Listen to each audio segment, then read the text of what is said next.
অল্প কিছুদিন পরই তিনি আধ্যাত্মিক জীবনযাপনে আত্মনিয়োগ করেন। সুবহানাল্লাহ। তখন হতে তিনি বাকি জীবন একজন সুফি সাধক হিসেবে অতিবাহিত করেন। হযরত আহমদুল্লাহ হযরত বড় পীর সৈয়দ আব্দুল কাদের জিলানী রাদিয়াল্লাহু তাআলা আনহুর বংশধর ও উক্ত তরিকার খেলাফত প্রাপ্ত সৈয়দ আবু শাহামা মুহাম্মদ সালেহ আল কাদেরী লাহোরী রহমাতুল্লাহ আলাইহির নিকট বায়াত গ্রহণের মাধ্যমে বেলায়েত অর্জন করেন। সুবহানাল্লাহ।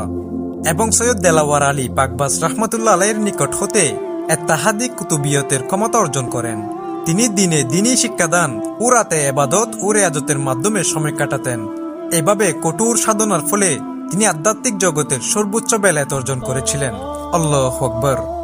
শাহ সুফি হযরত সৈয়দ আহমদুল্লাহ মাইজভান্ডারী জীবদ্দশায় তার সুফি তরিকার দীক্ষা সমাজে মানুষের মাঝে ব্যাপকভাবে ছড়িয়ে দিতে বহু সুফি প্রতিনিধি বা খলিফা নিয়োগ করেন বলে উল্লেখ রয়েছে।